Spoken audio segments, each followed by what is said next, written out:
Aujourd'hui, je suis très contente parce qu'encore Varda, on sait à quel point je l'aime.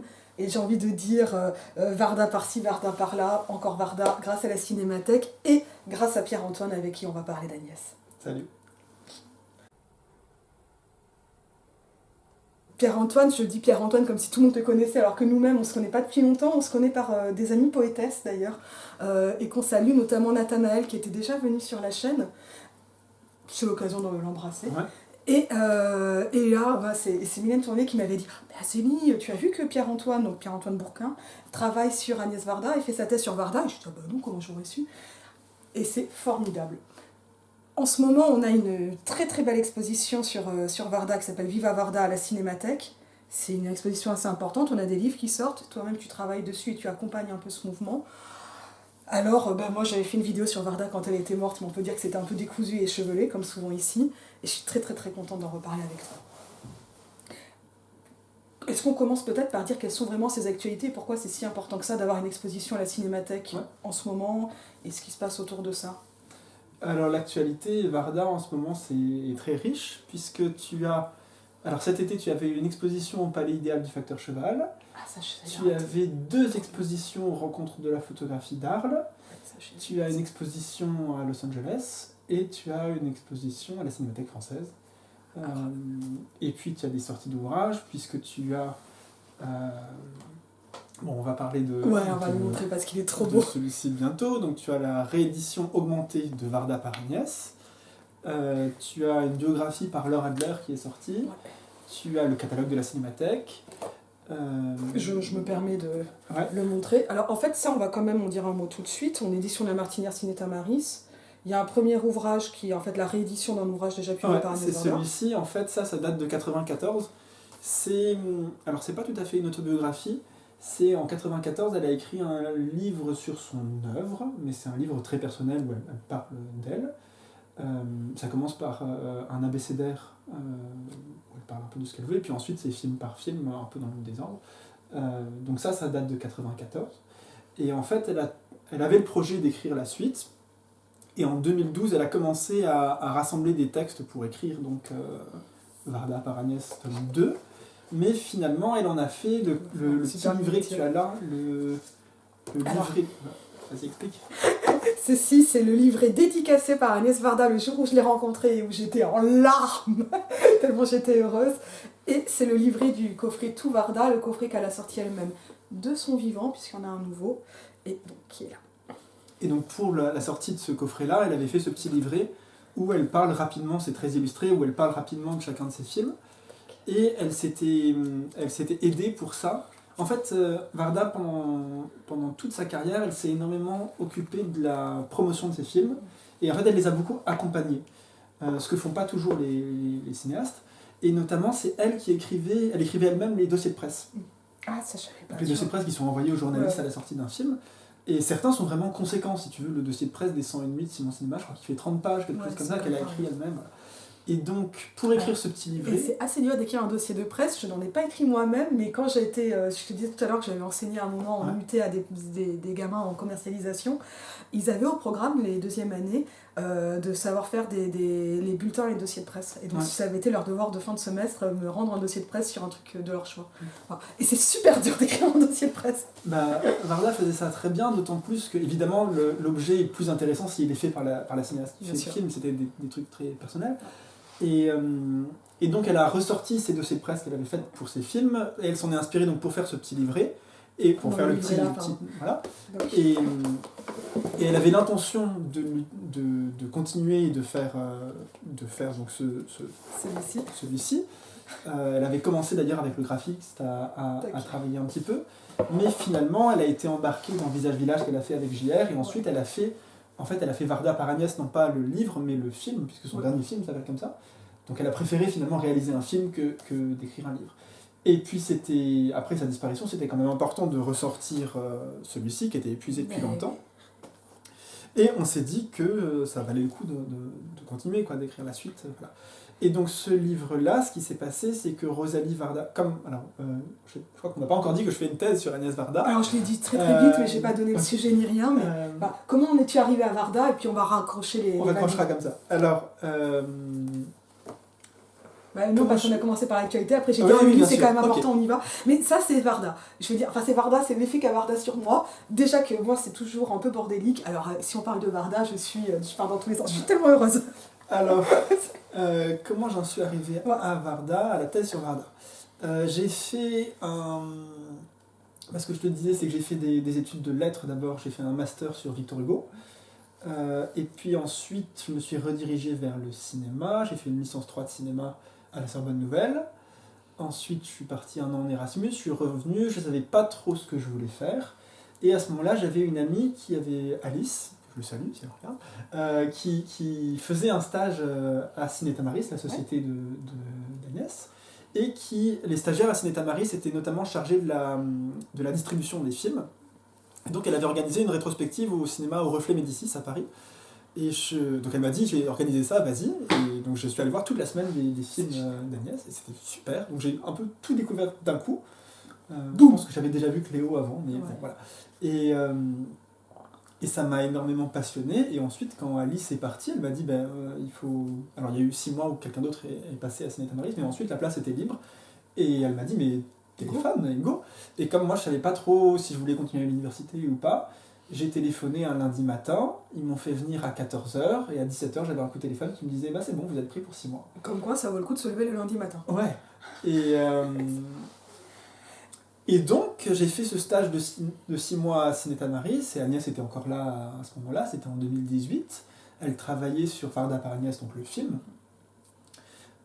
Donc moi j'étais stagiaire à la distribution des films, je m'occupais d'envoyer les DCP dans les cinémas, des choses comme ça, mais c'était donc le tournage de ce film-là, et Agnès alors j'ai fait quelques jours de tournage, mais surtout à ce moment-là Agnès faisait le montage du film, parce qu'elle faisait le montage au fur et à mesure qu'elle tournait, et elle m'a invité dans la salle de montage à aller voir comment elle travaillait, tout, c'était passionnant. Donc je l'ai un peu connue à ce moment-là. D'autant plus que la Ciné Tamaris, c'est une société de production où il y a genre 5 personnes et qui est dans les bureaux sont adjacents à la maison de Varda, donc elle était là tout le temps. Qui est très expliqué d'ailleurs dans le documentaire qui accompagne l'exposition. Viva Varda, je vais le remettre en lien, mais en fait l'outil, Varda c'est quelqu'un qui avait une conscience très nette et dès le départ du fait qu'il fallait avoir la maîtrise de son outil de production, et son outil de production en fait c'est le lieu, et c'est la maison bureau de la rue Daguerre, quoi. Enfin, ça c'était la petite parenthèse. Et sa vie est vraiment intimement liée à son travail, et je me projette tellement. Et si tu veux, on était dans le bureau, mais on ouvrait la porte, on était dans son salon. Donc, mais ça c'est comme ça que je veux vivre. Tu es dans mon bureau salon. C'est vrai. C'est vraiment ça. Je travaille dans la cuisine, donc c'est... Et donc, j'ai fait ce petit stage pendant 6 mois, et quand je suis parti, je devais encore faire un M2, et donc je me suis dit, mais c'est évident que mon sujet de master, ça va être Agnès, et donc j'ai commencé par faire un mémoire sur les plages d'Agnès, et sur la série Agnès de Ci de la Varda, qui est une série dont on parle pas beaucoup, mais qui est vraiment très très chouette. Et donc mon angle d'approche de ces films-là, moi je travaille dans ce qu'on appelle la genèse cinématographique. Donc j'étudie comment sont faits les films. Donc je suis allé voir dans les archives de Ciné Tamaris pour voir les documents de production. J'ai fait un petit peu des entretiens avec les gens qui avaient travaillé sur ces films-là. Et après le mémoire, c'était évident que donc Agnès a disparu pendant que je faisais est disparu pendant que je faisais le mémoire. Et les deux sont possibles. Et ensuite, c'était évident que j'allais continuer en thèse. Et donc, ça, c'est ce que je dis souvent aux étudiants et aux étudiantes, c'est on ne sait si on veut faire une thèse qu'avec le mémoire. Ouais. Et des fois, on peut quand même se tromper, et c'est pas grave d'abandonner une thèse, ou etc. Mais le mémoire, c'est quand même le révélateur. Donc, bon, ça, c'est le côté prof qui reprend dessus, mais on en profite parce que tu enseignes aussi un petit peu. Tu arrives à la thèse. Et oui, donc ma thèse s'appelle Agnès Varda et les vrais gens, et elle porte sur la genèse des glaneurs et la glaneuse, de la suite qui s'appelle 2 ans après, et de Visage Village. Est-ce que tu vas les trouver ? Ouais, on va essayer de les trouver, c'est juste que je les ai mis à l'envers bêtement. Les glaneurs, il est dans le même DVD que Antoine Éloy, il est là. Ah, il est là, hop. Les glaneurs, allez hop. Voilà. Antoine Éloy. Et les autres, tu les auras pas parce que 2 ans après, il est sur le même DVD que les glaneurs, il est là. Et que je l'ai moins vu, justement. Et après, les autres, Visage Village, il n'est pas dans ce coffret. Non, je l'ai pas. Et puis celui-là, je ne l'ai pas, je l'achèterai un jour, mais c'est vrai que je l'ai... Bah non, mais moi, j'ai acheté le coffret vivant, ça me permet de l'avoir dédicacé. Mais pour le coup, j'ai pas tout. Et donc voilà, je travaille sur la jeunesse de ces 3 films-là. Et comment ça... Alors, moi, j'ai plein de questions. On finit un peu sur l'actu et je reviens sur la thèse, si ça te va. Donc là, tu as dit Arles, tu as dit Los Angeles, tu as dit la Cinémathèque. J'ai rajouté le documentaire qui va avec la Cinémathèque. Oui. Et il y a quand même des choses à dire sur cette exposition qui est, il me semble, la première exposition de la Cinémathèque, c'est ce que tu m'as dit, consacrée à une femme. Ouais. Bon, ben, c'est sidérant, mais on va dire qu'on est très content que ça arrive. Ouais. C'est la façon positive de le dire. Et qui est quand même une très belle expo. Ouais. Qui est vraiment très réussie. Est-ce que tu as travaillé sur l'exposition ? Non, pas du tout. Donc ça, c'est... Et qui, moi, je crois qu'elle est quand même très accessible à des gens qui voudraient découvrir Varda, parce qu'on a vraiment un panorama très large de Varda, mais qui permet à des gens qui ont, on va dire, des intérêts spécifiques, comme moi pour Varda, d'avoir quand même aussi des bonus, comme on dit dans les DVD, parce qu'elle filme des bonus qu'elle appelle des bonus. Donc d'archives, d'objets, les bijoux de Cléo de 5 à 7, ça... De toute façon, j'ai pleuré 3 fois à l'exposition. Donc, j'ai pleuré en arrivant, j'ai pleuré en entendant la musique du Bonheur, parce que Bonheur est un film qui me fait toujours pleurer. Enfin, un film sur 2 de Varda me fait pleurer en fait. Hein. Tu sais, j'ai jamais fini, par exemple, Édith Cariatide, qui est pourtant un film de commande. Ouais. Bah, j'ai trouvé tellement beau que j'ai pas réussi à le finir. Mais ça dure 10 minutes, non ? C'est quelque chose comme ça. Oui, j'ai tellement pleuré. Ok. Et pourtant... Je sais pas te dire, mais en fait, il y a eu une espèce de révélation sur Varda, et sur l'esthétique de Varda. Bon, voilà, je pense que vous pouvez voir l'exposition sans pleurer comme je l'ai fait, parce que c'est quand même plus facile, socialement parlant. Je pleure pas tout le temps, mais Varda, c'est vraiment une réalisatrice où la simplicité apparente me touche vraiment fort. Oui.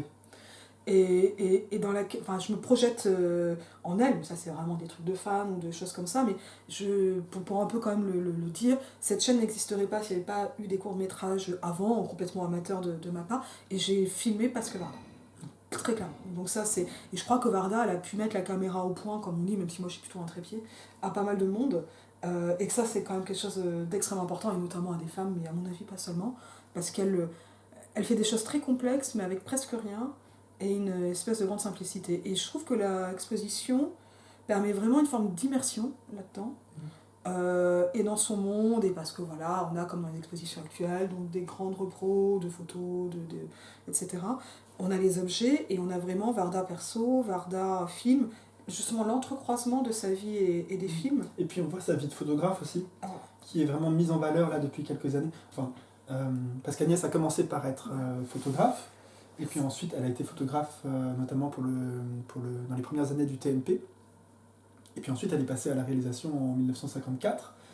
Et ensuite elle a été cinéaste, et à la fin de sa vie elle était aussi artiste plasticienne. Mais ces photographies avaient été mises en valeur de son vivant, mais elle citait un peu toujours les mêmes. Et puis, par exemple, il y avait une exposition à la maison de Victor Hugo avec ces photos du TNP. Bon, il y avait des expositions, ça existait, c'était pas des photographies qui étaient cachées, mais bon, il y avait un fond qui était beaucoup plus important que ce qui était connu. Et depuis sa disparition, Ciné Tamaris, donc sa société qui est gérée par sa fille Rosalie Varda, découvre plein de photos qui sont mises en valeur dans plein d'expositions et qui sont vraiment un fond extraordinaire. Et donc c'est vraiment... Il y a encore des photos d'Agnès qu'on ne connaît pas et qui sont très très... C'est une photographe incroyable. Oui, voilà. C'est une très très bonne photographe. Ouais. Alors, tu parlais du TNP de Jean Vilar, il y a quand même une chose qu'on apprend dans l'exposition et que j'ai envie de dire, c'est qu'à un moment, et ça c'est en tout cas officiel avec le documentaire à l'exposition, que Varda a à un moment partagé sa vie, un morceau de vie avec Valentine Schlegel qui apparaît en photo, et on a des choses comme ça... de photos de Varda habillée en homme ou de façon masculine, je ne sais pas trop comment le dire, qui apparaissent et qui sont aussi assez touchantes et criantes de modernité. Je ne sais pas si on peut dire que les choses sont modernes ou pas, mais en tout cas, moi qui m'ont beaucoup interpellée pendant l'exposition, il y a ce portrait de Valentine Schlegel, enfin de Varda par Valentine Schlegel en céramique qui est exposé. J'ai parlé des bijoux de Cléo de 5 à 7, il y a des lettres autographes très intéressantes, des morceaux de décor, des robes, la fameuse robe de Lion's Love qui est là, enfin c'est... bon, je parle comme si on était tous fans de Varda, mais voilà, faudra regarder la vidéo pour avoir un peu tout ça. Et ça, j'ai trouvé que c'était quand même des choses qui étaient aussi en très fait, c'est un touchantes. mélange d'objets emblématiques des films et de documents de travail et d'images plus personnelles. Et ça balaye bien, en fait, ça donne bien une idée de l'étendue de son œuvre et de sa vie et de ses influences. Et des artistes avec lesquels elle a travaillé. Et donc, oui, c'est une très belle exposition. Très grande réussite. Bon, alors je parle même pas de la boutique qui m'a donc rincée parce que je suis un peu trop fan. J'ai oublié de mettre le badge finalement. Mais pour tout ça, vraiment, vraiment super. Toi, tu disais que tu avais quand même travaillé aussi sur le livre, sur la réédition du livre. Qu'est-ce que tu as fait exactement? Qu'est-ce qui s'est passé? Comment cette réédition s'est-elle pensée? Elle a été pensée pour accompagner l'exposition, par exemple? Ça a été pensé en même temps, je sais pas dans quelle mesure c'est pas fait pour être ensemble, mais je pense qu'il y a non, mais de toute façon, il y a une succession, une valorisation de la succession. Ouais. Quoi. En fait, ce qui s'est passé, c'est que donc, Rosalie Varda a décidé de rééditer le Varda Parias qui existait déjà. On les remontre, ils sont trop beaux. Celui-ci. Et donc là, c'est vraiment le livre de 94, identique, vraiment. Et il était donc question de faire la suite, donc qui concernait entre 94 et la disparition d'Agnès en 2019. Oui, c'est ce que tu disais, que finalement elle a fait un film plutôt qu'un texte. Voilà. Et donc ce qu'a fait Rosalie, c'est qu'elle m'a confié la tâche de trouver des textes d'Agnès, donc des interviews, les fameux dossiers de presse dont je parlais, des choses comme ça, et en fait de faire un collage. De les trouver dans les archives, de les trouver ailleurs. Et on a plutôt privilégié des choses qui n'étaient pas éditées. Ouais. Parce que travail de valorisation d'archives, mais aussi ensuite de mise en texte. Et tu vois, le problème des dossiers de presse qu'elle avait écrits, c'est que c'est des textes qui sont très intéressants, mais en fait, une fois que tu envoies les dossiers de presse aux journalistes, les journalistes bien les gardent dans leurs archives ou bien les perdent, mais c'est des documents qui ne sont pas édités et qui n'existent plus ensuite, alors que c'est des textes où elle parle de ses films de façon très approfondie et intéressante. Donc je me suis basé sur ça et aussi sur des entretiens que j'ai pris un peu par-ci par-là, y compris un entretien qu'elle m'avait accordé pendant que je faisais mon mémoire. Et j'ai fait un collage, donc, ce qui donne ce nouveau livre dans lequel, tu vois, ça va jusque-là. Qui a une bonne odeur de neuf en plus. Qui va jusque-là. Tout ça, c'est sur ces films 94. Vas-y, montre-les. Hop, je m'en occupe. Ça, c'est le côté YouTube beauté, tu vois, qui est là. Hop, c'est de ça dont tu parles. Donc toute la première partie, là, c'est sur ces films.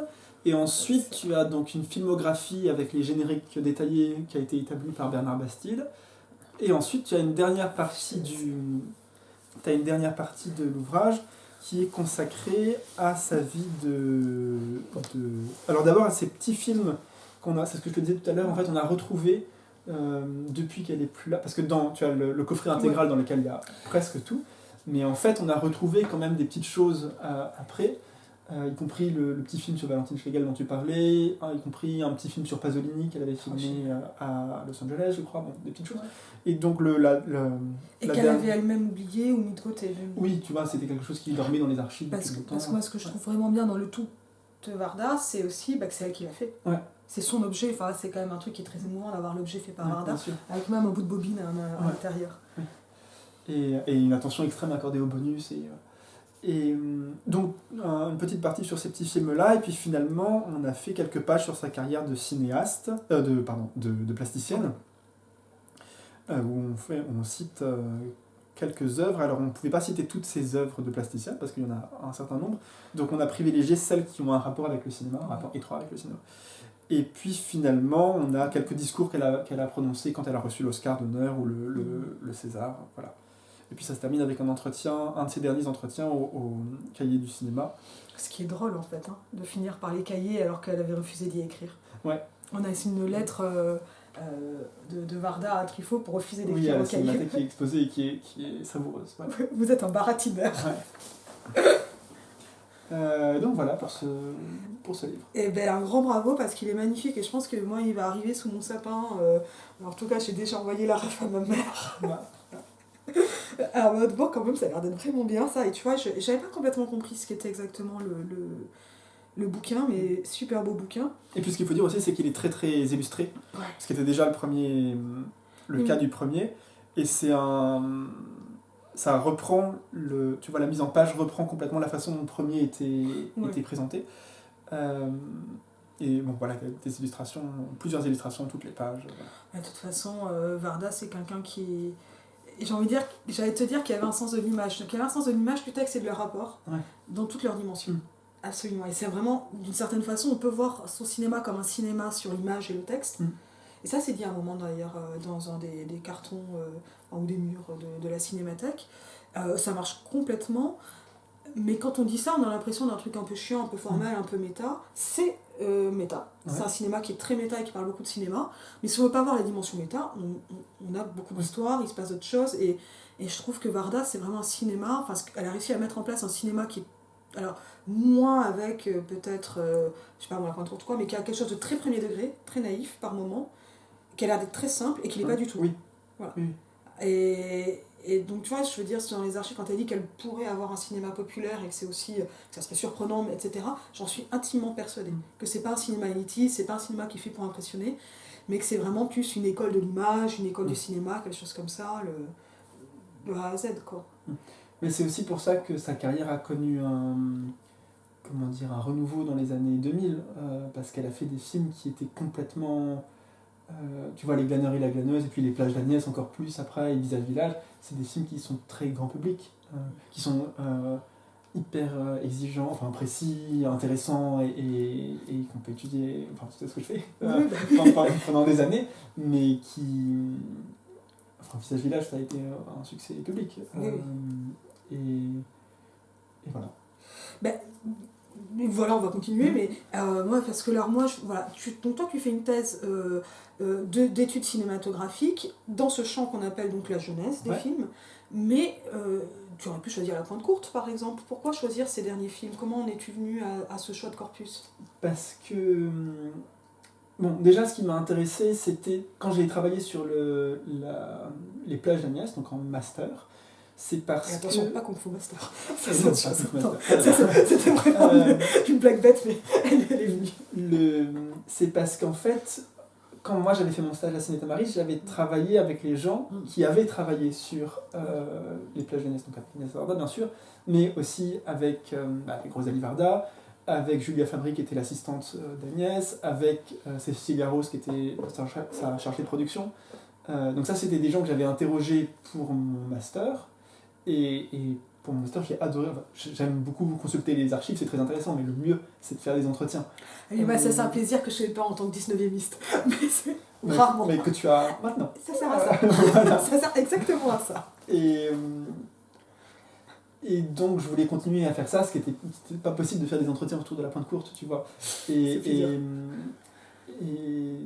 donc, Les Glaneurs, 2 ans après, et Visage Village, c'est des films, c'est des documentaires qui ont en commun d'être des films dans lesquels, des espèces de road movie, on peut dire, dans lesquels, alors Agnès disait pour Les Glaneurs, elle disait documentaire routard en voiture, quelque chose comme ça. Et donc elle part sur les routes et elle rencontre des gens. Alors dans des contextes différents selon les films, mais en gros c'est ça qui les relie. Voilà. Et c'est la représentation du hasard. Ouais. Et comment on provoque du hasard pour créer l'image. Ouais. Effectivement, un hasard très provoqué, hein, mais... Oui, mais c'est vraiment cette rencontre fortuite sur la table de dissection. La rencontre, elle n'est pas du hasard, mais on amène la table de dissection, on amène le parapluie, qu'est-ce qui se passe? C'est ça. Si je caricature, mais peut-être qu'il y a cette phrase quelque part derrière aussi dans ce film. Et du coup, en fait, ce qui m'intéressait en étudiant ces films-là, c'est que je m'intéresse à... donc ça s'appelle Agnès Varda et les vrais gens, ma thèse, parce que je m'intéresse à la relation qu'elle avait avec ces gens qu'elle rencontrait. Donc les questions, c'est comment est-ce qu'elle allait à leur rencontre, comment est-ce qu'elle les choisissait, comment est-ce qu'elle les abordait, comment est-ce qu'elle parlait avec eux, ensuite comment est-ce qu'elle modifiait avec le montage leur discours, parce que souvent elle interroge quelqu'un 1 heure et puis elle garde 3 phrases, donc c'est le montage. Ça implique...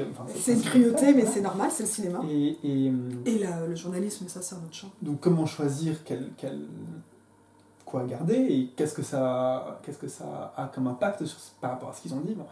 Donc ça m'intéressait parce que ça me permettait d'étudier son rapport avec ces gens-là, ça me permet d'aller rencontrer, et j'ai rencontré, alors plutôt pour Visage Village, qui est le film le plus récent, d'aller rencontrer un certain nombre de personnes qui sont dans le film, et de faire des entretiens avec eux. Et puis ça me permettait aussi donc de faire des entretiens avec l'équipe du film, et donc les gens qui ont travaillé avec Agnès. Et donc les vrais gens de mon film, bon, les vrais gens, c'est ce que elle appelle les vrais gens, c'est les personnes qu'elle filme, mais moi dans ma thèse c'est aussi un peu les personnes qui travaillent avec elle finalement. Parce que toi en fait tu montres quelque chose que je trouve absolument essentiel, mais enfin je suis pas non plus originale en disant ça, c'est que le cinéma c'est aussi du collectif. Oui. Et donc c'est signé Agnès Varda, mais derrière Agnès Varda c'est quelqu'un qui dirige une équipe pour diriger un film, enfin réaliser un film. Ouais. Et donc là il y a des choses qui ressortent notamment dans le documentaire et qui sont quand même importantes peut-être à dire, à discuter, et puis certainement pas à clore, qui sont Agnès Varda était-elle sympa? Pas forcément. Est-ce qu'elle était autoritaire? C'est ce qui a l'air d'apparaître, mais moi je ne sais pas comment on dirige une équipe et comment réaliser un film si on n'est pas autoritaire, tu vois, par exemple. Et ça c'est un peu discuté dans le documentaire Viva Varda, mais je trouve, moi personnellement, donc, pour aimer aller chercher les interviews que je peux trouver en ligne ou des choses comme ça de Varda,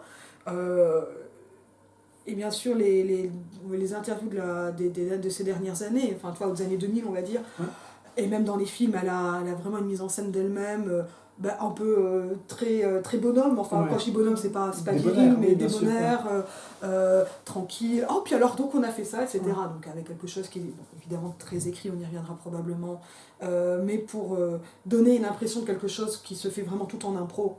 Ce qui, à mon avis, n'est pas entièrement vrai, quoi, là, ça tu le sais évidemment mieux que moi.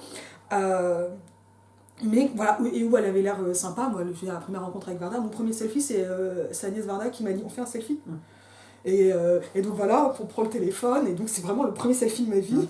J'avais filé mes films sur une clé USB, tu m'as dit qu'elle était quelque part dans les inventaires, en tout cas cette clé USB de quelques courts-métrages dont un fait pour elle. Je pense pas qu'elle les ait vus, mais c'est pas grave, je suis heureuse de l'avoir fait. Et elle a pris la clé USB qui avait une forme de crayon en faisant je te dessine. Et là on était filmés, on n'est pas. Donc je sais que la scène n'a pas été gardée, toute cette leçon de cinéma, c'était la masterclass de France Culture, n'a pas été conservée dans son dernier film, mais ça faisait partie des rushs possibles de ce film-là. Et elle n'a pas joué pour le film, je veux dire, elle était comme ça se voyait. Mais elle n'était pas du tout comme ça sur des moments, sur des interviews plus anciennes, où elle était plus sèche concrètement, moins débonnaire. Moi j'ai plutôt envie de dire ça plutôt que sèche finalement, de le dire de façon plus neutre en fait. Et en vrai je les aime aussi ces interviews parce qu'elles donnent aussi le... Enfin moi ça me rappelle qu'Agnès Varda c'était, alors pas une femme d'entreprise parce que ça fait un côté un peu capitaliste ou quoi, où il y a besoin d'argent mais c'est encore une autre question, mais qui en tout cas se donnait les moyens de ses ambitions. Et les moyens humains, personnels, la réflexion de ses ambitions, et finalement qui réalise les films en fonction des moyens qu'elle a et de jusqu'où elle peut aller. Tu vois, elle repousse les ambitions si loin qu'elle peut en fonction du possible qu'elle a entre les mains. Et ça, en fait, il faut un caractère qui permet pas d'être super gentil, en fait, tu vois. Pas gentil dans le sens négatif. Mais ça, je sais pas trop ce que ça... Tu vois, est-ce qu'elle était gentille? Je sais pas. Mais effectivement, elle était... Quand t'es cinéaste, il faut donner des ordres. Il y a un moment, tu diriges, quoi. Tu diriges l'équipe, c'est toi qui dis on y va, on arrête, on coupe, tu décides tout le temps. Alors, ce qui est vrai, c'est qu'elle était insistante, je crois, par exemple, pour trouver de l'argent. Parce que pour avoir des fonds, elle devait téléphoner aux chaînes de cinéma, proposer un projet, elle se prenait un nom, alors elle revenait, elle disait « Ah, mais si je modifie un petit peu comme ça, est-ce que ça marche ?» etc. Et donc ça, elle savait faire. Mais il fallait. Sinon, ça marchait pas. Sinon, elle aurait fait le film. Donc, bien sûr. Mais ça, c'était très bien dans le documentaire de dire qu'elle arrivait à demander de l'argent avec beaucoup de fierté. Et moi, je dirais aussi quand même beaucoup de talent. Alors ça montre quelques moments de remerciement en disant bon, ils ont donné de l'argent, pas beaucoup, mais ils l'ont fait avec tellement d'amitié. Et ça, je trouve que c'est une façon qui est très très importante de se rappeler la matérialité des films, que le champ cinématographique il est quand même très très polarisé entre des très grosses productions et des tout petits trucs à côté, et que c'est très dur d'être dans le tout petit truc à côté, et que Varda elle est dans le petit truc à côté. Et il y a un passage dans l'exposition, un film avec un passage d'émission avec Madonna, et qui montre qu'elle n'a pas accepté de ne pas avoir, je crois que c'est plus ou moins le Final Cut ou des choses comme ça, sur un film hollywoodien, et que donc le film s'est pas fait. Ouais. Adaptation d'adaptation d'un de ces films, et donc tu vois, cette intransigeance, elle a l'air d'être... peut-être intransigeance c'est bien plutôt qu'autorité, tu vois. Elle apparaît sur quelqu'un d'assez décidé dans sa vie, dans ce qu'on peut voir de sa vie par les interviews, ce genre de choses, mais que ça permet aussi une vraie intransigeance artistique et formelle. Oui, et tu vois, ça n'a rien à voir avec de la méchanceté. Enfin, c'est pas ça dont il est question. Donc, Et il est dit dans le documentaire que méchante certainement pas, et est-ce que Godard était sympa ou Truffaut? Bon voilà, pas forcément. Mais moi ça me fait beaucoup de bien, en tout cas en tant que femme, de moins en moins jeune, mais bon, on va quand même essayer de se projeter un peu, de voir aussi ces interviews de Varda plus anciennes, où elle recadre, je sais pas ce que vous voulez dire par là, etc. Ça fait du bien en fait, tu vois, d'avoir quelqu'un qui est là, tu vois aussi. Et que, tu vois, il ne s'agit pas toujours de dire, oui, elle n'avait pas le choix, mais c'est aussi, en fait, pas déplaisant. Et donc, donc, toi, tu vas chercher donc, ces vrais gens. Les vrais gens, c'est une expression d'Agnès Varda. Ouais. Et qu'elle utilise depuis longtemps. D'une certaine façon, les vrais gens, on les a déjà dans la pointe courte. Quand on a autant le couple finalement que les pêcheurs et l'entrecroisement, l'espèce d'entrecroisement parallèle qui se rejoint pas des deux, et qui dit quelque chose aussi dans le fait de pas se rejoindre tout en étant simultané. Dans la pointe courte, mais que j'ai revu la semaine dernière, alors ça m'aide. Et en même temps, ça, par les vrais gens, tu vois, j'ai l'impression que la façon dont tu abordes ta thèse, qui n'est pas finie, mais est vraiment très Varda-esque, si on peut dire, puisque tout son cinéma, il joue entre le documentaire et le documentaire et la fiction. Documentaire étant bien sûr le titre d'un de ses films. Est-ce que tu vois une évolution de ça dans son cinéma? Est-ce que c'est quelque chose que tu abordes dans ta thèse pour les films, pour ces derniers films? Les derniers films sont uniquement des documentaires. Parce que ce qui se passe, c'est qu'elle fait dans les années, je sais plus si c'est 94 ou 95, la date de sortie des 101 nuits, c'est 95, les 101 nuits de Simon Cinéma. Pour les 100 ans du cinéma. Voilà. Et ça marche pas du tout, c'est un échec commercial et critique total. Parce qu'elle a pas bien compris d'ailleurs elle-même. Et après ça, elle a plus fait de longs métrages de fiction. Elle a fait des petits courts, tu vois, 3 boutons par exemple, qui est un petit court-métrage de fiction, mais qui dure 10 minutes, même pas. Ça a été une coupure, quoi. Voilà. Et ensuite, elle fait que des documentaires dans lesquels on ne peut pas tellement dire qu'il y ait de la fiction. Par contre, c'est des documentaires très très mis en scène, avec des mises en situation, des dispositifs, ce genre de choses. Et où, effectivement, quand tu vois... Moi, j'ai vu les rushs des films, j'ai eu accès aux rushs des films à Ciné Tamaris, et quand tu vois certaines... Tu vois la façon dont ça a été tourné, tu vois la façon dont c'est dans le film, et c'est pas du tout dans le même ordre, et effectivement, elle transforme complètement, et elle raconte une autre histoire avec ce qu'elle a filmé. Donc, mais c'est pas de la fiction, c'est... Mais c'est de l'écriture. Voilà, c'est ça, c'est l'écriture. Ouais. Et là, est-ce qu'on a... Donc toi, tu le vois avec les rushs. Est-ce que, par exemple, les voix off, très Varda, la voix off, et les titres, est-ce que tu en as des traces de ça, des archives, où ça passe par les... Enfin, toi, comment ça se passe concrètement, cette genèse des films? Comment tu pour la voix off, par exemple, ce que j'ai, c'est que j'ai discuté par exemple avec une de ses assistantes, Marjolaine Grandjean, qui était l'assistante pour les glaneurs et la glaneuse, qui m'a raconté que quand elles partaient en tournage toutes les deux, et ensuite dans le voyage de retour dans la voiture, Agnès faisait la voix off. Genre, elle commentait ce qu'elle avait vu, elle s'exerçait, elle essayait des phrases, elle réessayait autrement. En s'enregistrant ou en prenant des notes, voilà, mais dès le voyage de retour. Tu vois. Et donc finalement dans l'ambiance et finalement même le décor, puisque c'est ce qui est autour de la voiture, tu vois. Voilà. Et donc elle réfléchissait tout de suite à... Même peut-être déjà en filmant, ou en tout cas juste après. Et ensuite, oui, dans les archives de Ciné Tamaris, on trouve des traces écrites des voix off. Et alors, ce qui se passait, par exemple, pour son dernier film, pour Varda par Agnès, c'est que dans la salle de montage, elle avait un téléphone sur lequel elle enregistrait des phrases. Et puis immédiatement, il mettait sur le monteur, mettait sur l'ordinateur les phrases qu'elle avait enregistrées un peu à l'arrache comme ça, et ils essayaient pour voir si ça marchait. Voilà. Et ensuite, évidemment, ils retournaient dans une salle d'enregistrement pour que ça soit propre. Voilà. Mais ça se faisait vraiment au fur et à mesure. Ok.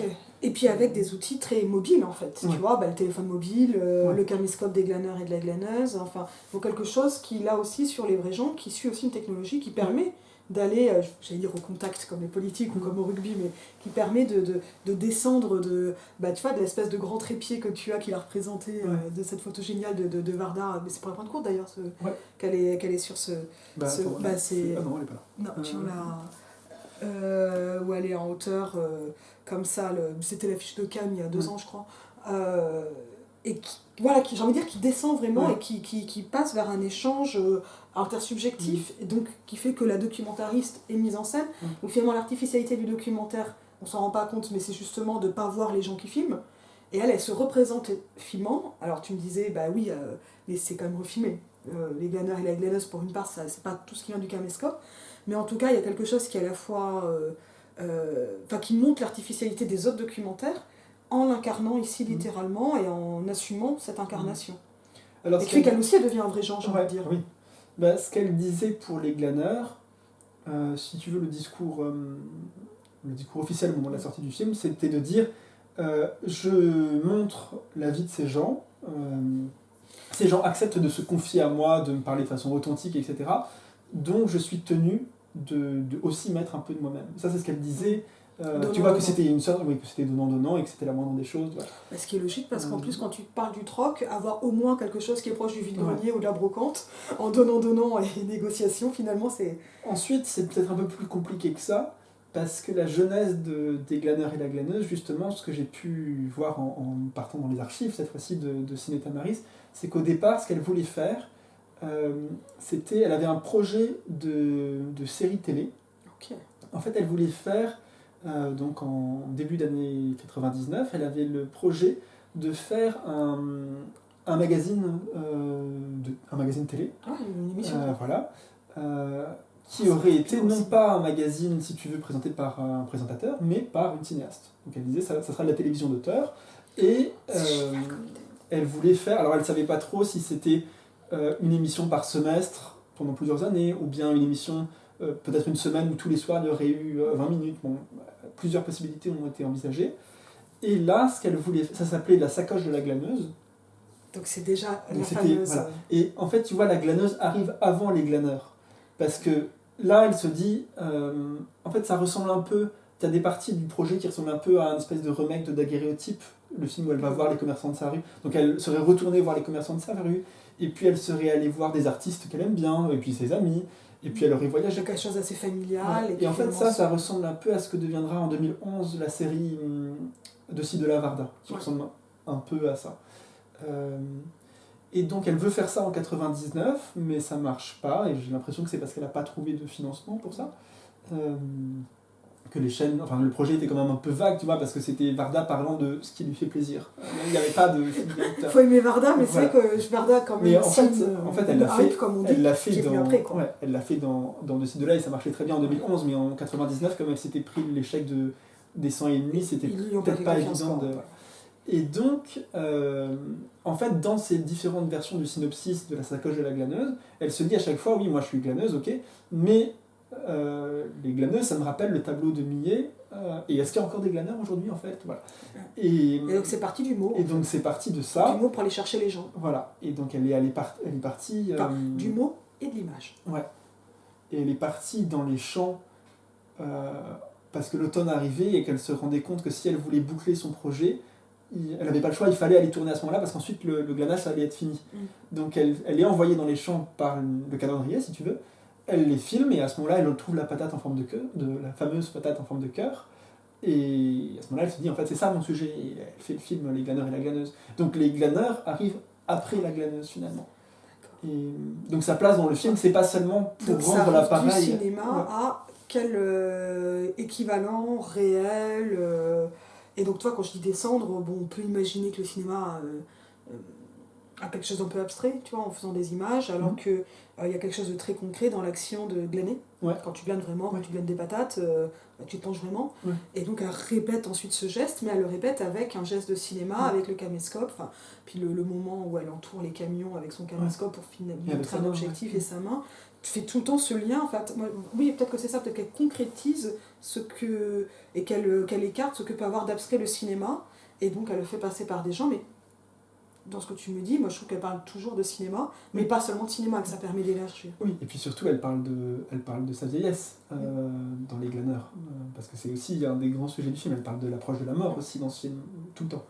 Des mains, etc. Et c'est encore plus vrai dans Visage Village, Visage Village, quand elle va filmer, par exemple, la dame qui s'appelle Janine, qui habite dans un coron dans le nord, et dont la rue est sur le point de se faire détruire. Ben voilà, elle parle d'une maison qui est sur le point de se faire détruire, et ensuite elle va filmer un village en ruine plus loin, et ensuite elle se filme sur une plage où elle est prise dans un coup de vent avec le sable qui est sur le point de la faire disparaître. Il y a en permanence des images de disparition, donc c'est des films qui sont... qui parlent de la permanence et de la disparition des images. Et puis il y a des cimetières partout, enfin voilà, c'est... Et ce qui est d'une certaine façon une forme de remake, mais en très différent et personnel, et quand même du film de René sur Les statues ne meurent jamais. Ouais. Je me trompe de titre. Si, c'est ça. Tu vois, ce court-métrage de René sur les statues notamment volées en Afrique, etc. Et donc sur les différents sens politiques d'une image et ce que ça dit, etc. Varda, elle a fait ça toute sa vie, mais elle le fait particulièrement là. Et donc cette mise en scène de soi, c'est une mise en scène aussi qui finalement permet quelque chose de figer dans son mouvement quelque chose, quelqu'un qui va disparaître. Et qui est... Je vais pleurer. mais ça, c'est quelque chose qui est présent dans les archives, par exemple, de Ciné Tamaris, dans les intentions d'autrice ou des choses comme ça. Oh non, elle n'écrit pas « Je vais faire un film sur la mort ». Bien sûr que non. Et puis, je pense pas que ce serait très... C'est pas vendeur. Ça serait pas vendeur. Et puis, je sais pas si elle le pense comme... Ouais, si elle le sait quand même qu'elle travaille sur ça. Mais en tout cas, c'est pas dans les... C'est pas dans les projets de film. C'est peut-être un peu présent dans les synopsis des Plages d'Agnès, parce que le départ des Plages d'Agnès, c'est elle va avoir 80 ans. Et donc, au début, les Plages d'Agnès, c'est un film qui devait être réalisé par un de ses amis qui s'appelle Didier Rouget, qui a réalisé le tout début du film, La plage en Belgique. Et puis finalement, il a passé la main et c'est elle qui a réalisé le film.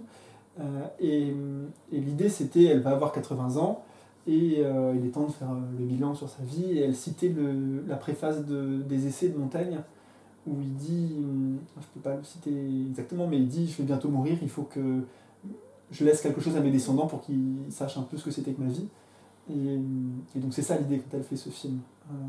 Et ensuite elle disait qu'elle avait fait ce film pour ses enfants aussi. Ouais. Et, voilà. Et c'est avec, dans les bonis, je ne sais plus si c'est des plages, mais il me semble que c'est... Je ne sais plus de quel boni c'était, enfin dans les bonus bonis.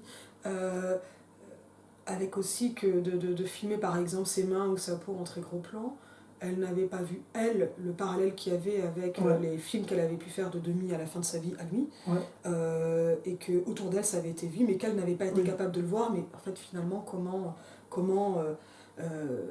par le cinéma, les situations se répondent.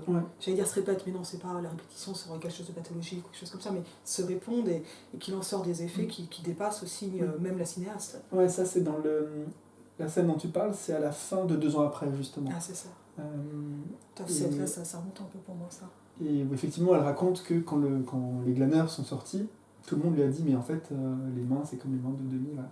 Et effectivement, en fait, son cinéma est parcouru, et ses installations ensuite encore plus, de motifs qui reviennent. Tu as le motif, par exemple, de la chaise sur le sable face à la mer, que tu retrouves, et le motif du bord de mer, simplement, qui revient dans ses films et dans ses installations de plus en plus ensuite. Et où tu peux dessiner un lien... Tu peux essayer de trouver un lien logique entre, tu peux essayer de trouver une signification, voilà, mais ça marche, mais c'est aussi simplement revenir au même motif et le retravailler pour faire autre chose avec, et que ça communique. Et en sachant que ça apporte des épaisseurs sémantiques, esthétiques, et qu'elle travaille dans l'épaisseur en fait. C'est comme Glaneur-Glaneuse parle autant de cinéma que de recyclage, et ça c'est extrêmement important au début des années 2000, à ce moment-là, et Varda accompagne un moment et un mouvement, on va dire intermondialiste en gros, mais aussi marginal, qui n'est pas que un mouvement politique, qui est aussi un mouvement de pauvreté en fait, un phénomène de ce qu'on appelle parfois le quart-monde, et qui finalement a un succès qui, tu vois, s'ancre dans le temps, qui parle d'un truc qu'elle a vu et que pas grand monde d'autre a vu, mais tu vois, je veux dire, c'est toujours ce passage, le cinéma, d'un cinéma qui est profondément incarné ou profondément situé dans le monde, et peut-être même plus que ce qu'elle pensait en le tournant, mais ça c'est... Et en fait, cette chose-là du recyclage, ça a deux aspects. Il y a un aspect politique, social, parce qu'effectivement c'est un sujet, dans les Glaneurs, clairement c'est un sujet de société, elle parle de la faim, elle parle du gâchis et de l'écologie déjà un petit peu en fait. Du surplus alimentaire d'un côté, ça. Enfin... Et puis, elle arrive à lier ça à une dimension qui est en fait une dimension spirituelle, parce qu'en fait c'est aussi une façon de parler de... Quand elle parle de recyclage, ça devient une façon de parler de la mémoire. Et en fait, ensuite, après les Glaneurs, elle a multiplié le recyclage dans ses films, et elle a utilisé ces films anciens comme une espèce de banque de données dans lesquelles elle allait piocher. Et par exemple, dans Les plages d'Agnès, tu as plein d'extraits de ces films précédents. Bon, dans Varda par Agnès aussi, mais Varda par Agnès c'est un peu particulier, parce que comme c'est un film sur son œuvre, c'est principalement. Mais tu vois, elle s'est servie de ses anciennes photos, voilà. Et par exemple, les photographies de l'exposition qu'elle avait faite au tout début en 1954, c'est des photos qu'on retrouve dans ses films et dans ses installations de 2000-2010, et auxquelles elle a donné une nouvelle vie. Bon. Et ça, c'est plus tellement... Enfin, je sais pas si c'est tellement politique, en fait, c'est plutôt... et c'est très esthétique. C'est esthétique, ouais. Mais c'est aussi cette idée de recyclage, et pas seulement de recyclage, c'est aussi l'idée de... En fait, elle filmait des choses qu'elle mettait pas tout de suite dans ses films, et qu'elle gardait pour plus tard.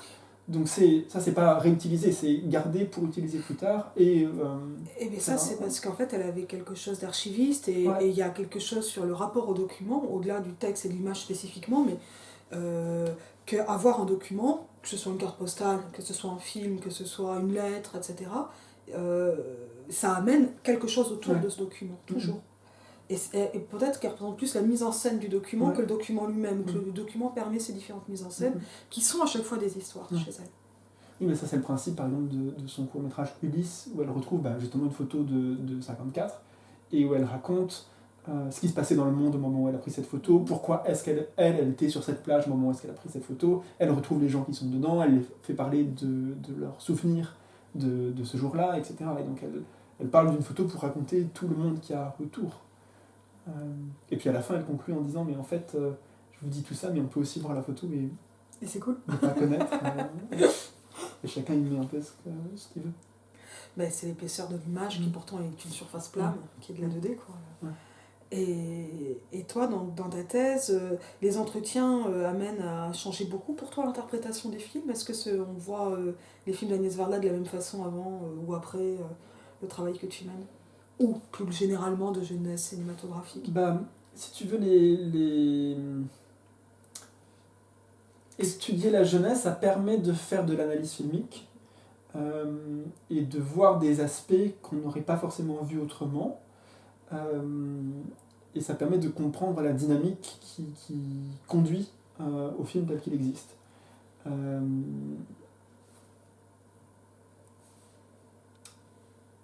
Alors, pardon. Non, mais c'était super. C'était vraiment super. Parce que c'est... Non, mais parce que tu vois, je veux dire, moi je vois un peu comment on fait des études de lettres, des études de cinéma. J'ai un peu l'impression que c'est la même chose, mais en fait pas forcément, tu vois. Toi qui as fait les deux, il y a peut-être aussi des différences assez particulières. Et cela d'autant plus que Varda, c'est quand même une cinéaste très littéraire. Mais en fait, oui, ce que je pourrais préciser, c'est de dire que, en fait, on peut faire évidemment de l'analyse des films sans connaître la façon dont ils sont faits. Mais savoir la façon dont ils sont faits amène des nouvelles pistes et amène à y penser autrement et à découvrir des choses, effectivement. Et en plus, alors là, c'est des choses qui me viennent au fur et à mesure, mais tu vois, on parle du cinéma d'auteur, façon cahier du cinéma, etc., qu'on a un peu mentionné rapidement. Et finalement, c'est vraiment du cinéma, j'ai envie de dire d'autrice, ce que fait Varda, puisqu'en plus, elle se prend pour objet de son propre cinéma. Complètement. peut-être plus que d'autres finalement même. Et il y a peut-être une chose quand même, moi je parle d'un cinéma très littéraire, peut-être parler aussi un peu de la cinécriture d'Agnès Varda, parce que ça c'est quand même aussi un concept qu'elle a inventé pour son propre cinéma. Ouais. Elle l'a inventé à peu près quand? Alors elle l'a inventé, il y a 2 films dans le générique desquels il y a marqué cinécrit par Agnès Varda, c'est Santoine Illois et Ulysse. Et elle a utilisé ce terme pour ces 2 autres films dans le générique. Et les autres films, ils sont réalisés par Agnès Varda ou écrits par Agnès Varda, mais elle a parfois utilisé le terme pour parler de ces autres films, mais pas dans les génériques. Et il y a une chercheuse qui a fait sa thèse avant moi sur Agnès, qui s'appelle Nathalie Mauffret, et qui a publié un ouvrage qui s'appelle La cinécriture d'Agnès Varda, dans lequel elle réfléchit à ça. Et moi, c'est un concept que j'utilise pas trop. Désolée. Non, c'est un contact. Non, en fait, c'est pour comprendre, tu vois, quelles sont les spécificités, parce qu'on pourrait croire un cinéma et l'interprétation, évidemment que non. Alors, si tu veux, ce que dit Agnès, c'est que quand on parle, en tout cas ce qu'elle disait au moment quand elle en parlait pour Santoine Illois, c'est quand on parle d'un film, parfois on dit il est bien écrit, et quand on dit il est bien écrit, on parle du scénario. Et elle dit mais en fait les gens n'ont pas conscience que c'est pas que ça, bien sûr, c'est aussi, et donc c'est ce dont on parlait tout à l'heure, c'est l'écriture du scénario, mais c'est ensuite choisir les décors, le costume. Et on va rappeler, Santoine Illois, c'est très travelling, c'est un cinéma qui formellement est un cinéma d'errance, qui en même temps est un cinéma, un film antéchronologique. Et c'est un film qu'elle écrit au fur et à mesure. Ça, donc là, il y a même pas. Alors, il y a un scénario au départ, mais si tu veux, qui évolue et qui se complète au fur et à mesure. Parce qu'il est semi-improvisé par son bonheur. Et donc, là, elle peut vraiment dire c'est pas un scénario écrit à l'avance et on déroule. C'est vraiment quelque chose qui s'écrit au fur et à mesure et donc qui est cinécrit. C'est celui qui est improvisé qui est donc cinécrit. Voilà. C'est pas complètement improvisé, hein, mais il y a une grande part d'improvisé. Voilà. Parce qu'on pourrait croire que la cinécriture, c'est justement quand tout est fixe, tu vois, donc faut... Oui, non. Mais ensuite, selon les cas où elle l'utilise, parfois elle dit que c'est ces films-là qui sont cinécrits, et parfois elle dit tous les films sont cinécrits. Ça dépend un peu des occurrences et des moments où elle a utilisé ce mot. Et donc, la chercheuse dont je te parlais, Nathalie Mauffret, et elle a exploré ce concept-là. La raison pour laquelle moi je me tiens un peu à distance, tout en trouvant ça très intéressant, c'est que dans ce que moi je fais, comme moi je m'intéresse à la création des films, à la genèse, et que je vais vraiment voir comment chacun travaille dans la création du film, je peux pas m'en tenir à ce concept-là, tu vois. Je suis obligé d'aller voir comment travaille le chef-op, comment travaille... Parce que finalement, la cinécriture, c'est aussi le fait d'avoir la voix off qui va relier un film, par exemple dans Les Glaneurs et les Glaneuses, qui n'est pas l'ordre du tournage, des rencontres, mais qui peut être complètement autre chose, et qui passe... je veux dire, il y a quand même des transitions chez Varda qui sont des jeux de mots, par exemple, enfin... C'est rare qu'une transition soit un jeu de mots dans la vie, tu vois. Enfin. Ben ça, c'est quelque chose dont il faut un peu se méfier, parce que elle fait semblant, ou elle donne l'impression que ces transitions sont extrêmement légères, et que c'est... Et d'ailleurs, par hasard, par ailleurs. Mon mémoire sur les plages, quand j'ai commencé à travailler sur ce film, en sortant donc de chez Ciné Tamaris, je venais de faire mon stage, j'avais appelé mon mémoire une esthétique du coq à l'âne. Parce que dans les plages d'Agnès, elle passe un sujet à nous, voilà. Et donc je me disais... Le coq à l'âne, c'est une figure de style. Ouais, et alors, pour le coup, elle c'est dans le Gen B par Agnès V, elle a filmé un plan où elle part d'un coq, elle va à un âne, bon, parce qu'elle était attachée à ça, ou bien sinon elle était beaucoup attachée, tu sais, au marabout bout de ficelle, où effectivement un jeu de mots, voilà. Et donc dans l'entretien que j'avais fait avec elle, elle m'avait dit oui, par exemple, elle était en train de monter à ce moment-là Varda par Agnès, elle m'avait donné comme exemple, elle me disait, mais dans Varda par Agnès, j'étais en train de parler de la pointe courte, je voulais parler de Jane Birkin, et donc je me suis dit comment est-ce que je vais faire pour passer de l'un à l'autre. Bah, j'ai eu une discussion avec Jane Birkin dans le parc de Sceaux, et donc on va faire de 7 à Sceaux. Donc il suffit de te dire de 7 à Sceaux et c'est bon, on fait la transition. Bon. Et donc elle faisait comme si ces transitions étaient extrêmement... tu sais, comme chez Montaigne justement, à Sceaux et à Gambade. Voilà. Bon, ensuite...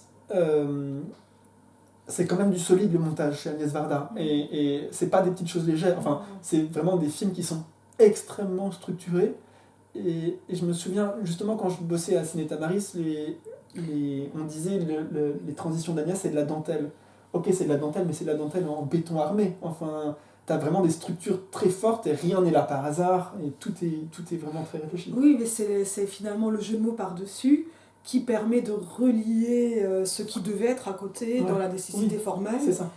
En donnant cette impression un peu de légèreté, un peu... Moi, concrètement, mes titres sur ma chaîne, surtout les titres les plus légers, on pourrait croire qu'ils viennent de YouTube façon Antoine Daniel, mais ils viennent de Varda, en fait. Tu vois, quand je fais un jeu de mots, etc., pour moi, c'est du Varda.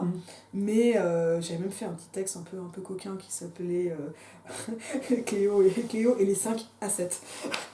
Okay. En mode jeu de mots, etc. Mais c'est encore autre chose. Mais voilà, c'est des trucs qui m'ont vraiment imprégné. Et puis là, littéraire absolu. Donc, vas-y, donne-moi encore, Vania, c'est parfait, j'adore. Mais voilà, on voit bien que c'est l'espèce de concetto, tu vois, de touche finale, de quelque chose qui de toute façon aurait été là. Et c'est un peu ce que tu es en train d'expliquer, quoi. Parce que ça devait, voilà, il devait y avoir ce passage, donc comment on va le finaliser, et donc, avec cette légèreté-là. Et finalement, sa voix, sa fameuse bonhomie, moi, je vois la créatrice derrière. Et on le sait, toute l'histoire de l'art, et en incluant évidemment l'histoire littéraire, elle est aussi une histoire de la virtuosité qui se cache, mais qui se montre en se cachant. Oui, c'est exactement ça. Et elle fait ça, et elle le sait. Et elle le sait très très bien que quand elle se met en autoportrait au milieu de grands artistes ou machin, etc., enfin, de toute façon, on le voit avec le nombre d'autoportraits que fait de sa vie, tu vois, qu'il soit filmé, etc., c'est quelqu'un qui joue beaucoup avec aussi l'idée de la virtuosité qui se cache. Et en fait, ça permet, ça permet ça, bien sûr, d'être virtuose, mais ça permet aussi, alors peut-être surtout dans ces films plus récents, mais en fait non, tout le temps, ça permet de parler de choses graves sans en avoir l'air. Et là, on revient sur le deuil. Oui, en fait, ces films sont complètement... parlent de mort tout le temps. Alors peut-être c'est aussi parce que... Peut-être je suis particulièrement sensible à ça, parce que moi je vois la mort partout chez Agnès, mais peut-être j'exagère un peu. Mais quand même, je crois que c'est un peu là tout le temps. Et en fait, comme elle en parle sur un ton guilleret, etc., ça n'a l'air de rien. Et tu vois, par exemple, qu'est-ce que je peux te donner Mais c'est très encore le prologue de Montaigne. Voilà, je suis comme ça, et gardez ça. Alors qu'on sait que c'est pas comme ça c'est pas ça qui se passe. Et c'est comme ça que se sont passés ces obsèques aussi, finalement. De toute façon, je vais pas dire guillerette, ça serait exagéré, mais je trouvais que ces obsèques en Montparnasse, c'était tout à fait à l'image d'elle. Et avec notamment M qui chante les musiques de Cléo quand elle arrivait, d'abord. Le Sans toi de Claude 5 à 7, quand ils ont fait d'abord passer les patates. Je sais que je suis la première patate devant chez elle. Interviewée pour ma patate. Tu sais, j'avais jamais de patate cœur. Quand il y a eu l'annonce de sa mort, j'ai plusieurs amis qui m'ont écrit pour me dire ça va, ça va aller. Bon. Et puis après, je vais aller, je vais rue Daguerre. Et avant de dire, vite, je regarde mes patates, je mets ma main dans ma panière à patates, j'attrape une patate en cœur. Bon, je fais ok, c'est bon, j'y vais. Et il y a eu les patates, les fleurs, le cercueil, et les gens, dont les commerçants de la rue Daguerre. Moi, j'étais assise au milieu des commerçants. Et ça m'allait, tu vois, je veux dire, j'étais quasi dans le film en fait, tu vois, en étant avec les commerçants et qui me parlaient. Ils m'ont pas demandé quelle boutique j'avais, mais pour me dire, voilà, on la voyait souvent. Et tu vois, d'avoir une musique qui soit triste, mais qui soit elle, etc., c'était 100%. C'était je sais pas si on peut dire que les obsèques sont une réussite, mais c'était extrêmement fort pour ça. Et moi, je trouve que c'est à l'image de ce qu'elle a été, de tout son cinéma, et que c'est un cinéma que sur les patates qui pourrissent, quoi, qui se décomposent, sur les germes de patates, sur le recyclage, c'est sur ce que donne la perte aussi, tu vois, mais sur une perte réelle. Et ce qui est déjà là dans Jaco de Nantes, c'est le film d'une perte en train de se faire, mais une perte qui permet ce retour incroyable sur la passion et la découverte du cinéma par Jacques Demy-Enfant. Tout à l'heure je te disais, je peux pas revoir Jaco de Nantes depuis que j'ai perdu mon père, mais pour moi c'est un des plus beaux films que j'ai vu de ma vie, Jaco de Nantes. Oui, et en fait elle a une force créatrice qui lui permet de transformer ce dont on parle là en énergie. En art. Et c'est aussi ça que représente la fameuse patate cœur, parce que, alors dans les glaneurs, elle la représente pas encore germée, il y a un plan de patate germée à la fin des glaneurs, mais la patate germée, elle arrive surtout dans 2 ans après, et dans l'installation Patate Utopia, et dans des photos. Voilà. Mais la patate en forme de cœur germée, qui devient un peu son symbole ensuite, c'est aussi l'idée que la patate germée, c'est une patate vieille, c'est peut-être même une patate morte, on ne sait pas trop si elle est vieille ou morte, mais en tout cas, c'est une patate qui continue quand même à vivre. Mais qui donne naissance à autre chose. Et qui continue à se transformer, et c'est un peu un phénix, quoi, là, cette patate. Et puis avec chose de très beau, parce que si tu reprends la Bible et ce que tu vas entendre à l'église au moment d'obsèques catho, enfin voilà, c'est vraiment le grain de blé qui va voler, qui va germer. Enfin, c'est le germe, tu vois, que tu as dans les traductions françaises de la Bible et qui revient tout le temps. Je trouve que parler du germe de patate, c'est quand même vachement plus... Enfin, c'est aussi débonnaire, tu vois. Enfin, ça reprend quand même ce grand mythe du Christ, quoi. De la Renaissance et je sais pas, de la semaille et de la moisson. Mais avec une patate. Et en disant patate, elle ne va pas dire pomme de terre. Bien sûr. Parce qu'il faut avoir ce côté super léger. Moi, je t'ai encore coupé. Pour parler de la Bible en plus, mon Dieu. Non, mais il y a des références bibliques partout chez Agnès. Parce que... Alors, pas parce qu'elle est croyante, mais parce que... Enfin, je crois qu'elle était pas croyante, mais parce qu'elle elle est petite fille de pasteur, et surtout parce que sa mère était passionnée sa mère protestante était passionnée par la peinture, et notamment la peinture sacrée. Et sa mère avait une collection de cartes postales d'annonciation, qu'Agnès a continué ensuite toute sa vie. Et c'est pour ça que tu as tellement de facteurs, de factrices c'est pour les lettres, chez Agnès. Parce que, en fait, c'est un... Et donc, le motif de l'ange... Et d'ailleurs, Agnès, c'est les mêmes lettres que ange. Et Agnès, tu sais, c'est le nom qu'elle s'est choisi. Elle s'appelle Arlette. Et donc, des symboles chrétiens, oui, tu peux y aller. Tu peux voir des symboles chrétiens qui sont là, non pas par... c'est pas de la bigoterie. C'est pas de la bigoterie, c'est des références à la peinture sacrée, à un imaginaire, voilà, ce genre de choses. Mais peut-être qu'il y a aussi quelque chose d'une foi dans l'art, tu vois, ça. Un truc plus moins peut-être plus abstrait là et donc plus transcendant. Oui, en fait une spiritualité. Mais bon, et après je crois vraiment que cette espèce de légèreté un peu des bonheurs, j'ai voulu faire ça, donc boum, on attrape la chaise, on ça, on met une plage rue Daguerre, enfin extraordinaire ces images. Ça devait être chouette d'être stagiaire à ce moment-là. Toi, tu l'as pas vu, ça, non. Mais ça devait être génial, la plage rue Daguerre.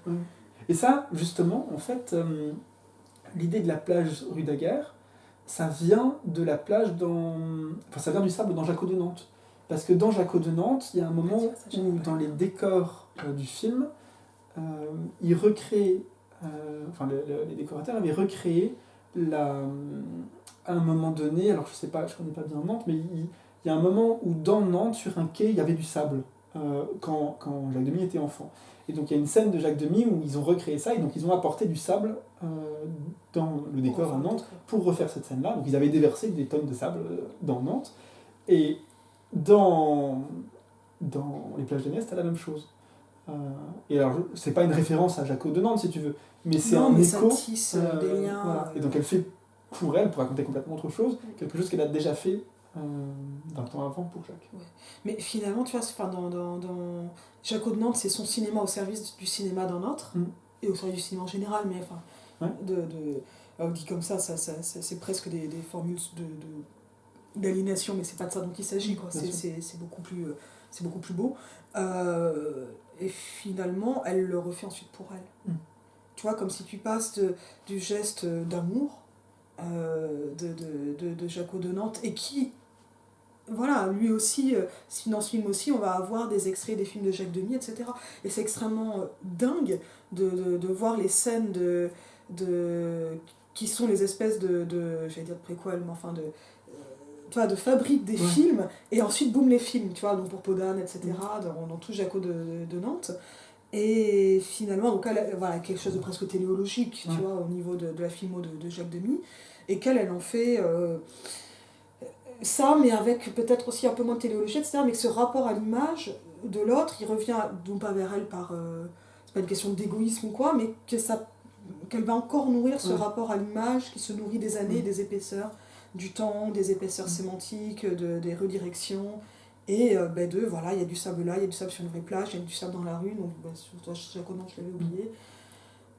Et avec, c'est aussi ces questions de juxtaposition qui font des liens, et ça c'est très très cinéma, la juxtaposition qui fait lien. C'est déjà le format de la bande de film, et c'est la joie du montage, quoi, en plus, la juxtaposition.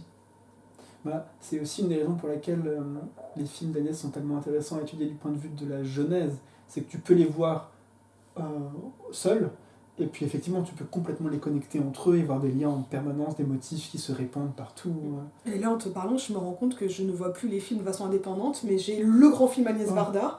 Enfin, c'est ça, de toute façon c'est ce qu'apporte quand même le fait alors que c'est une œuvre extrêmement variée, avec des sujets qui n'ont rien à voir les uns avec les autres, des courts, des longs, des documentaires, des fictions, mais en fait c'est une œuvre extrêmement cohérente.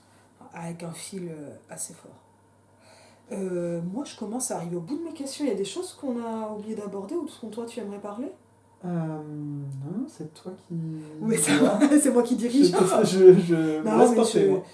Après, je trouve... c'est ce que je t'avais dit, mais...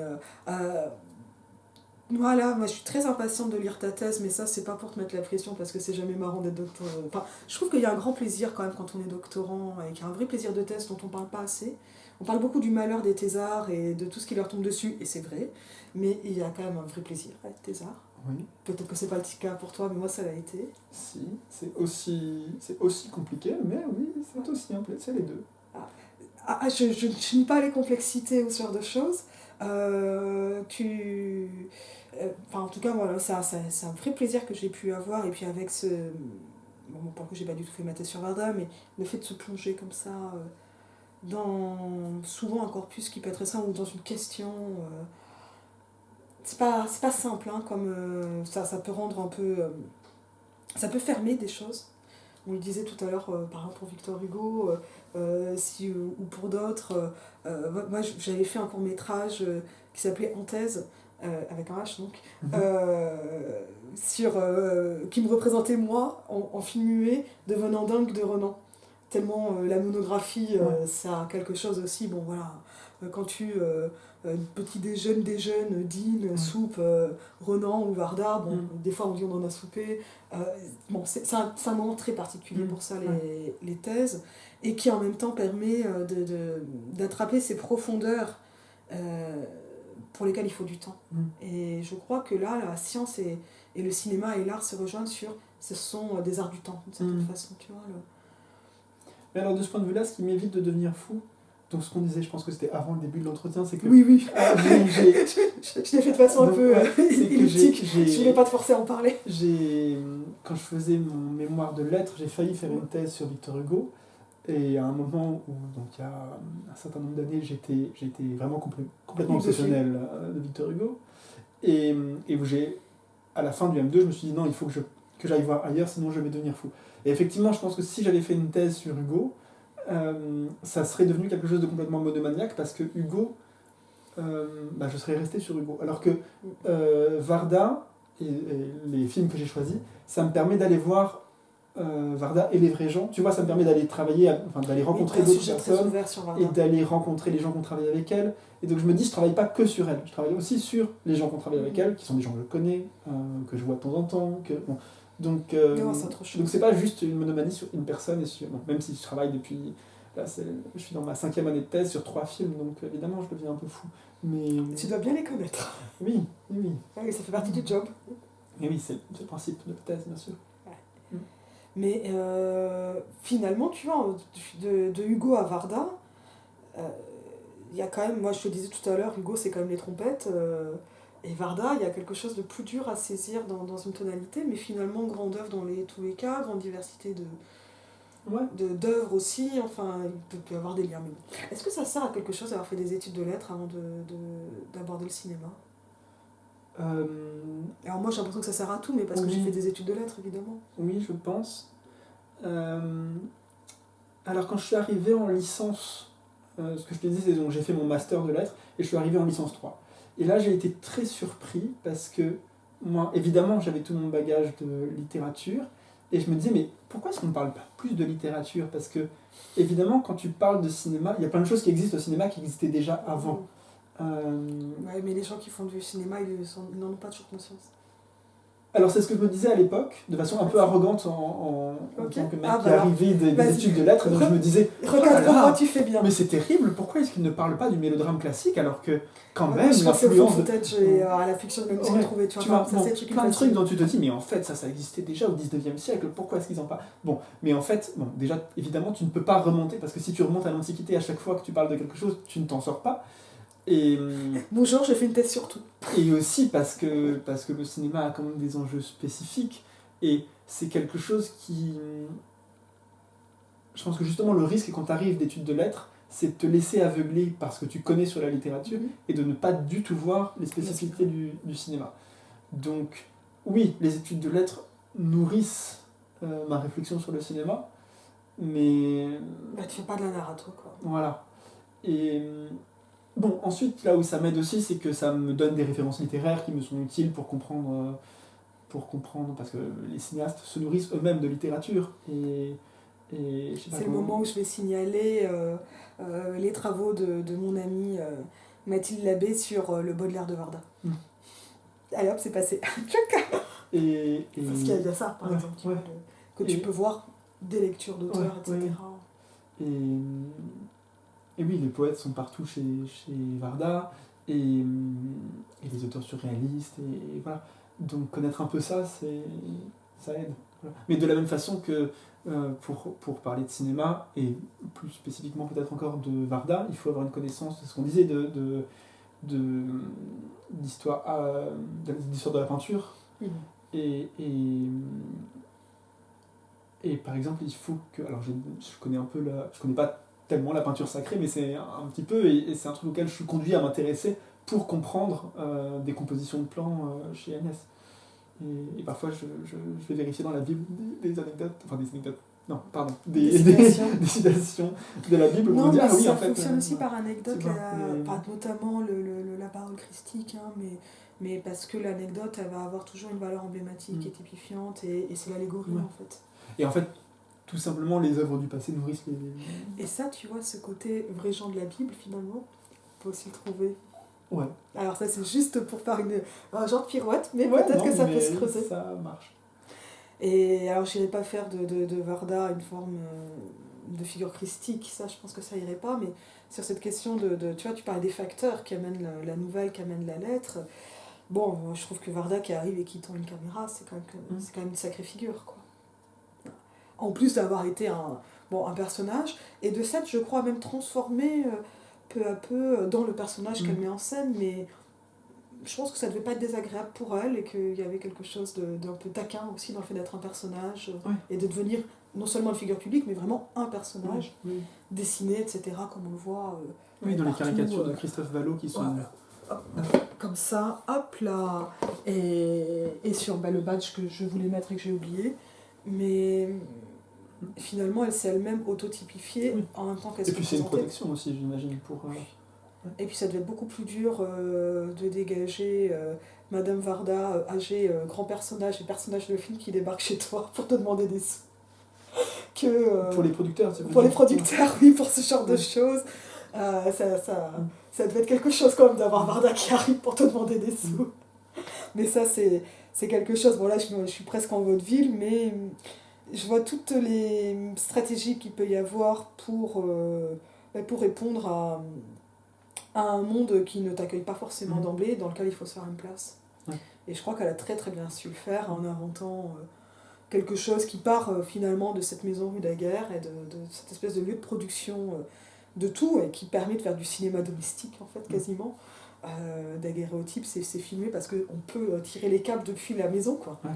J'adore le fait que ce soit la contrainte, parce qu'il y a Mathieu à la maison qu'il faut aussi garder en même temps, enfin le contourne à la maison.